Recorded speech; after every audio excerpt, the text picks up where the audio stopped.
नमस्कार। इस वक्त के बुलेटिन के साथ मैं हूं अनुपम। दुखद खबर आ रही है इस वक्त। दर्जा प्राप्त राज्य मंत्री हनुमान मिश्र का निधन हो गया है। उत्तर प्रदेश में दर्जा प्राप्त राज्य मंत्री थे हनुमान मिश्र। कोरोना संक्रमित हुए थे, कोरोना पॉजिटिव थे। उसके बाद उनको लखनऊ के पीजीआई में भर्ती कराया गया था। सांस लेने में दिक्कत के बाद वो भर्ती कराए गए थे और अब से थोड़ी देर पहले दर्जा प्राप्त मंत्री हनुमान मिश्र का निधन हो गया है। दुखद खबर उत्तर प्रदेश के लोगों के लिए। दर्जा प्राप्त मंत्री का निधन हुआ है। कोरोना से पीड़ित थे, कोरोना संक्रमित हुए थे और उसके बाद उनको सांस लेने की दिक्कत के बाद पीजीआई में भर्ती कराया गया था। दुखद खबर उत्तर प्रदेश के लोगों के लिए। इस वक्त कोरोना से पॉजिटिव हुए और उसके बाद आपको बता दें कि पीजीआई में उनको भर्ती कराया गया था और अब से थोड़ी देर पहले हनुमान मिश्र ने आखिरी सांस ली। दर्जा प्राप्त राज्य मंत्री थे हनुमान मिश्र। पीजीआई में उनको भर्ती कराया गया था। तो कोरोना का कहर लगातार बरपा हुआ है। जिस तरीके से राजधानी लखनऊ में ही हम देखें कि 5000 से ज्यादा केस सामने आ रहे हैं और ऐसे में यहां पर यह दुखद खबर उत्तर प्रदेश के लोगों के लिए। अनामिका सिंह हमारी संवाददाता इस खबर पर हमारे साथ जुड़ रही हैं। अनामिका, क्या जानकारी मिल पा रही है, कब इनको भर्ती कराया गया था और हनुमान मिश्र उत्तर प्रदेश में कहां से आते थे? देखिए अनुपम, ये दुखद खबर आ रही है जहां पर कोरोना से जिस तरीके के प्रदेश के हालात हो चले हैं, इसमें एक दुखद खबर ये आई है कि पूर्व सांसद श्याम बिहारी मिश्रा के भतीजे और उत्तर प्रदेश में दर्जा प्राप्त राज्य मंत्री हनुमान स्वरूप मिश्रा का पीजीआई में निधन हो गया है। पिछले काफी दिनों से वो कोरोना से जंग लड़ रहे थे। मूलतः कानपुर के रहने वाले हैं, साथ ही साथ एबीवीपी जो संगठन है बीजेपी का, उससे जुड़े रहे, लंबे समय तक कार्यकर्ता के तौर पर काम करते रहे और इसके बाद पिछले दिनों ही ये उत्तर प्रदेश कोऑपरेटिव यूनियन के प्रबंध समिति का चुनाव जीते थे, जिसके बाद इनको दर्जा प्राप्त राज्य मंत्री का पदभार दिया गया था। पॉलिटिकल बैकग्राउंड से थे और काफी कर्मठ कार्यकर्ता भी रहे हैं, लेकिन ये दुखद खबर आ रही है कि कोरोना से जो जंग थी वो हार गए और आज ही इनका पीजीआई में निधन की खबर आ रही है। हालांकि ये निधन की खबर जब से आई तब से कानपुर में जो उनका आवास है वहां पर लोगों का भीड़ जमावड़ा होना शुरू हो गया है। लेकिन हाँ, इतना जरूर है कि जिस तरीके से कोरोना बहुत सारे लोगों को निगल रहा है, उसमें अब मंत्री अगर बात की जाए, उत्तर प्रदेश सरकार के दर्जा प्राप्त राज्य मंत्री, उनके निधन की खबर आ रही है जो वाकई चौंकाने वाली है। अनामिका, हम देख रहे हैं कि इससे पहले भी उत्तर प्रदेश के सरकार के कई मंत्री कोरोना की चपेट में गिरफ्त में आ चुके हैं। कई लोगों का निधन भी हो चुका है और यहाँ पर अब एक और हनुमान मिश्र का नाम उसमें जुड़ गया है। जब फर्स्ट वेव थी कोरोना की, उस दौरान ही उत्तर प्रदेश सरकार के 2 कैबिनेट मंत्री कमला रानी वरुण और चेतन चौहान का नाम आपके जहन में होगा, जब उनका देहांत हो गया, उनका निधन हो गया। इसके बाद अब भी अगर बात की जाए वर्तमान में भी, तो 6 से 7 मंत्री ऐसे हैं अनुपम जो फिलहाल कोरोना पॉजिटिव है, जिसमें कृषि मंत्री सूर्य प्रताप शाही से लेकर नगर विकास मंत्री आशुतोष टंडन से लेकर के तमाम मंत्री हैं। संदीप सिंह भी इसमें शामिल है। इसके अलावा अलग अलग और भी मंत्री शामिल है। स्वामी प्रसाद मौर्य जो कि श्रम मंत्री हैं, वो भी कल खुद परिवार के साथ कोरोना पॉजिटिव हो गए। तो 7 मंत्री बिल्कुल बिल्कुल अनामिका, बहुत बहुत शुक्रिया हमारे साथ जुड़ने के लिए और बातचीत करने के लिए। इधर दिल्ली में लॉकडाउन लगाने के केजरीवाल सरकार के फैसले का यूपी के मंत्री सिद्धार्थनाथ सिंह ने इस पर सवाल उठाए हैं। सिद्धार्थनाथ सिंह ने कहा कि बिना सोचे समझे दिल्ली में लॉकडाउन लगा। इसके बाद बड़ी संख्या में लोग यूपी बॉर्डर पर पहुंचे हैं। योगी सरकार सभी को उनके घर तक पहुंचा रही है। जब आपको वहां पर व्यवस्थाएं देनी थी, आपने व्यवस्थाएं नहीं दी, ना बेड्स दिए, ना अच्छे हॉस्पिटल करे, ना ही आपने लोगों को सुविधाएं और दी हैं। जब आप ऐसा करते हैं तो अपनी विफलताओं को पे पर्दा डालने का एक उपाय रह जाता है कि लॉकडाउन लगा दो। और उस समय आपने जब लॉकडाउन लगाया तो उसका नतीजा कल रात को हमने उत्तर प्रदेश के नोएडा और गाजियाबाद के बॉर्डर पे देखा है। और दिल्ली सरकार ने फिर वही उत्तर प्रदेश के और बिहार के लोगों के साथ करा कि बसें लाकर बॉर्डर पे छोड़ दी लोगों को, उनकी व्यवस्था नहीं करी।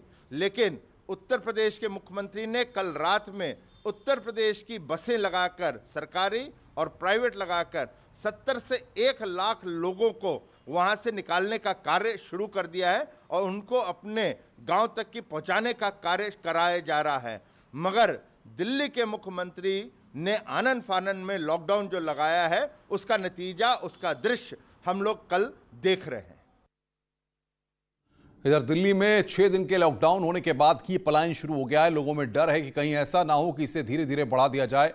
लोगों का तर्क है कि जब बिना काम के ही रहना है तो अपनों के बीच में अपने गांव में ही रहेंगे। हालांकि अरविंद केजरीवाल ने भी लोगों से अपील की थी कि लोग पलायन न करें। न्यूज 18 भी ऐसे लोगों से अपील कर रहा है कि पैनिक न करें और संभव हो तो अपने ठिकानों को फिलहाल आप मत छोड़िए। फिर कोरोना ने दस्तक दी, मरीज भी बढ़े, शासन और प्रशासन मुस्तैद भी हुआ, सरकारों ने कई अहम फैसले भी लिए, लेकिन तमाम इन सुविधाओं के बाद भी जो हालात आज कौशाम्बी बस स्टैंड के हैं वो मैं दिखाने के लिए फिलहाल खड़ा हूं कौशाम्बी बस स्टैंड पर। आपको बता दें, कल केजरीवाल सरकार ने देर रात 10 बजे से लेकर आगामी 6 दिनों तक के लिए पूर्णतः लॉकडाउन लगा दिया, जिसके बाद दिल्ली में काम करने आए प्रवासी मजदूर देर रात से ही इस बस स्टैंड पर जमे हुए थे और रात भर यही धक्का मुक्की चलती रही। अभी भी वही हालात देखने को मिल रहे हैं कमोवेश, देख सकते हैं। यहाँ कुछ लोग मेरे साथ हैं, उनसे जानेंगे और बात करेंगे। कहाँ के रहने वाले हैं? गोरखपुर। दिल्ली क्या करते थे? तो पीओपी का काम चलता है। तो अब क्यों जा रहे हैं गोरखपुर वापस? लॉकडाउन की वजह से कहाँ से खाए पियेंगे? तो खाने पीने की कोई व्यवस्था है नहीं? नहीं, पैसे भी नहीं है। ये वो मजदूर हैं जो डेली खाना कमाना करते हैं, ऐसा ही है ना, डेली की कमाई होती है, तो कुछ अभी पैसे वैसे भी नहीं है? पैसे हैं जाने के लिए, थोड़ा बहुत है बस। तो वहाँ क्या करोगे? वहाँ से तो आए थे यहाँ कमाई करने के लिए, अब गोरखपुर में क्या करोगे? खेती गांव है, वहाँ पर जाएंगे, वहाँ पर कुछ तो व्यवस्था होगी। आप बताओ यार, छोटी सी उम्र में यहाँ आ गए दिल्ली कमाने, क्या करने आए थे? क्या सोच के लेकर आए थे दिल्ली में? सोच लेकर आए थे चलेंगे, कमाएंगे, खाएंगे, परिवार चलाएंगे, घर पे जिम्मेदारियाँ निभाएंगे। जिम्मेदारियाँ निभाएंगे। लेकिन अब जाएंगे घर पे, रोटियाँ तो मिलेगी खाने के लिए। अच्छा, हाँ। तो यहाँ डर लग रहा है क्या आपकी कहीं फंस ना जाए? डर नहीं है, पैसे नहीं रहेंगे तो क्या खाएंगे, फंसने की बात नहीं है यहाँ। बिल्कुल, पैसे नहीं रहेंगे तो खाएंगे क्या, बड़ा सवाल है। आपसे ही पूछना चाहूंगा, आप कहाँ के रहने वाले हैं? हाँ, इटावा जिला। इटावा। यहाँ क्या खाने कमाने ही आए थे दिल्ली? दिल्ली खाने का काम करने के लिए आए थे। तो अब क्यों जा रहे हैं? क्या क्या लॉकडाउन लगा दिया इसलिए निकल रहे हैं। लेकिन केजरीवाल सरकार तो कह रही है कि 1 हफ्ते रुक जाइए, कोई बहुत बड़ी चीज नहीं है। रुक के आ जाए साहब, जब वहाँ खाने के लिए हैं तो निकलेगा तो आदमी आइए, रुपये 500 रुपये जेब में कोई किराया लाने। बिल्कुल, 500 रुपए की झाड़ी पे ये लोग यहाँ काम करते थे, लेकिन इनका कहना ये है जब वो कमाई ही नहीं रहेगी तो कहाँ से कमाएंगे, कहाँ से खाएंगे, यही चिंता इनको खाई जा रही है, जिसके चलते ही ये लोग कल देर रात से ही कौशाम्बी बस स्टॉप पर लगातार आए जा रहे हैं और अपने अपने गंतव्य स्थान की तरफ जा रहे हैं। कैमरा पर्सन योगेंद्र के साथ अमित राणा, न्यूज 18 उत्तर प्रदेश। वहीं दिल्ली में लॉकडाउन के बाद नोएडा बॉर्डर पर लगातार चेकिंग चल रही है। जिनके पास जरूरी पास मौजूद हैं उन्हीं को वहां से जाने दिया जा रहा है। में बढ़ रहे कोरोना के संक्रमण को देखते हुए दिल्ली सरकार की तरफ से लॉकडाउन लगा दिया गया है। 1 हफ्ते का लॉकडाउन है, लेकिन आप देखिए दिल्ली के और नोएडा के बॉर्डर पर लगातार तमाम गाड़ियों से सघन जो चेकिंग है वो की जा रही है। जो एसेंशियल सर्विसेज की गाड़ियां हैं सिर्फ उन्हीं को फिलहाल जाने के लिए, दिल्ली में एंट्री करने के लिए अलाउड है। आप देख सकते हैं दिल्ली पुलिस के तमाम जो जवान हैं वो बॉर्डर पर तैनात हैं और तमाम लोगों से पूछताछ की जा रही है कि उनके पास क्या वैलिड पास है या नहीं है, और उन तमाम लोगों से बाकायदा चेकिंग की जा रही है। तमाम जो लोग हैं वो अपना आई कार्ड दिखा रहे हैं, जिनके पास एसेंशियल सर्विसेज के पासेज हैं उनको ही अलाउ किया जा रहा है। सबसे महत्वपूर्ण बात दिल्ली सरकार की तरफ से इस मामले में कदम उठाते हुए ये कहा गया है कि चूंकि संक्रमण के चैन को रोकना है और इस पूरे चैन को रोकने के लिए इस प्रकार का लॉकडाउन लगाना जरूरी है, और वजह यही है कि तमाम जो दिल्ली के बॉर्डर हैं उन बॉर्डर को सील कर दिया गया है, सघन चेकिंग की जा रही है। दिल्ली पुलिस के जो बड़े जवान हैं वो लगातार खड़े हैं। सर, लगातार आप लोग ड्यूटी कर रहे हैं, क्या क्या चेक किया जा रहा है फिलहाल? 24 घंटे ड्यूटी चल रही है। बॉर्डर पे जो इंस्ट्रक्शन है उस इंस्ट्रक्शन के अनुसार चेकिंग कर रहे हैं और वो उनको फॉलो करा रहे हैं। जो पासेज हैं वो सारे जा रहे हैं। ठीक है, तो तमाम जो लोग हैं उनकी बाकायदा चेकिंग भी की जा रही है। जिनके पास वैलिड पास है उन्हीं को फिलहाल दिल्ली में एंट्री दिया जा रहा है। दिल्ली सरकार की तरफ से ये कदम इसलिए उठाया गया है क्योंकि लगातार राजधानी दिल्ली में जो कोरोना के संक्रमण के जो केसेस हैं वो इंक्रीज हो रहे हैं। अस्पताल में बेडों की संख्या की कमी हो रही है, ऑक्सीजन की कमी हो रही है, जिसकी वजह से दिल्ली सरकार ने फैसला लेते हुए 1 हफ्ते का यानी कि सोमवार तक का कर्फ्यू जो है वो लगा दिया है, और इसीलिए दिल्ली नोएडा बॉर्डर पर सघन चेकिंग अभियान चलाया जा रहा है। कैमरामैन जगदीश गौतम के साथ सुशील पांडे, न्यूज 18। बरेली में कोरोना ने एक परिवार को कभी ना भूलने वाला दर्द दिया है। बरेली कॉलेज के प्रोफेसर और उनकी पत्नी की कोरोना से मौत हो गई। डॉक्टर भूतेंद्र शर्मा बरेली कॉलेज में एसोसिएट प्रोफेसर थे। कॉलेज प्रशासन भी इसे निजी नुकसान बता रहा है। सबसे बड़ी बात यह है कि 2 मई को उनकी बेटी की शादी थी, जहां शहनाइयां बजनी थी, वहां पर अब मौतम। मौत का मातम पसरा हुआ है। बिटिया की शादी निर्धारित थी। डॉक्टर भारतेंदु शर्मा जी हमारे यहाँ कॉमर्स विभाग में एसोसिएट प्रोफेसर थे।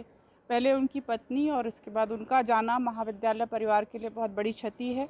हम सभी लोग ये उम्मीद कर रहे थे कि 2 मई को उनकी बिटिया की शादी के अवसर पर हम सब लोग इकट्ठा होंगे और खुशियाँ बांटेंगे। इसी बीच ये दुखद समाचार आया कि कोरोना ने पहले उनकी श्रीमती जी को और फिर इसके बाद उनको हमसे छीन लिया है। वाराणसी को रेमडेसिविर की राहत, अस्पतालों को दिए गए हैं 1296 रेमडेसिविर इंजेक्शन। रविवार को सौंपे गए थे 269 इंजेक्शन। रेमडेसिविर इंजेक्शन की कीमत 899 रुपए तय की गई है। ज्यादा कीमत लेने वाले अस्पतालों पर कार्रवाई की जाएगी। बड़ी खबर इस वक्त की।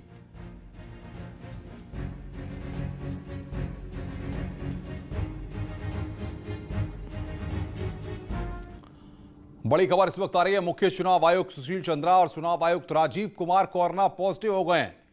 दोनों को होम क्वारंटीन किया गया है। घर से दोनों वर्चुअल बैठक में हिस्सा ले रहे हैं। बड़ी खबर इस वक्त, मुख्य चुनाव आयुक्त कोरोना पॉजिटिव हुए हैं। सुशील चंद्रा मुख्य चुनाव आयुक्त कोरोना पॉजिटिव हुए हैं। चुनाव आयुक्त राजीव कुमार भी कोरोना पॉजिटिव हुए हैं। दोनों होम आइसोलेशन में है, होम क्वारंटीन है और वर्चुअल तरीके से बैठक में हिस्सा ले रहे हैं।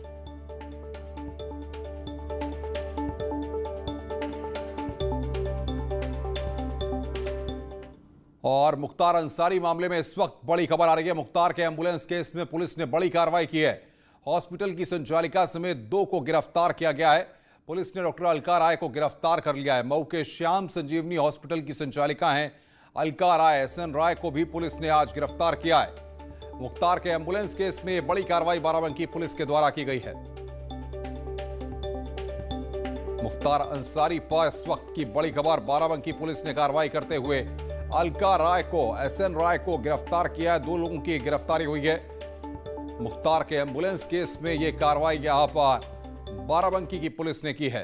ये तस्वीरें इस वक्त हम आपकी स्क्रीन पर दिखा रहे हैं। अलका राय को आप तस्वीरों में देख सकते हैं। बाराबंकी पुलिस ने यहां पर गिरफ्तारी की और पुलिस की गिरफ्त में यहां पर अलका राय और SN राय को आप देख सकते हैं। जब एम्बुलेंस का मामला सामने आया था तब अलका राय सामने आई थी और काफी विवाद भी उसको लेकर हुआ था।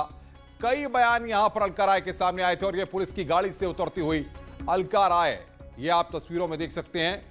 मऊ के श्याम संजीवनी हॉस्पिटल की संचालिका अलका राय बाराबंकी पुलिस की गिरफ्त में है।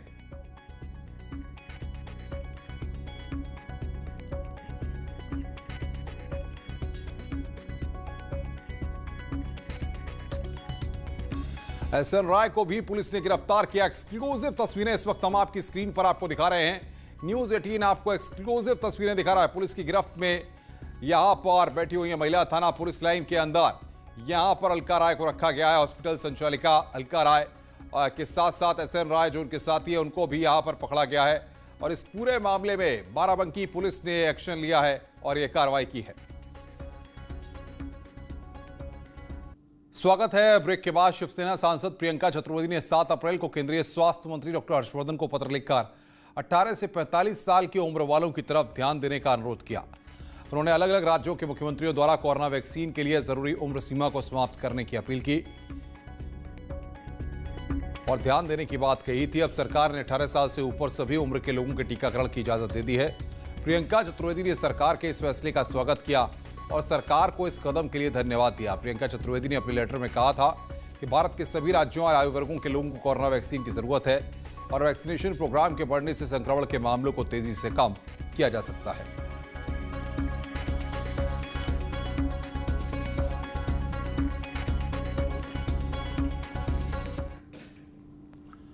तो कोरोना पर एक्शन में है CM Yogi Adityanath. Corona control पर सीएम टीम 11 के साथ बैठक कर रहे हैं।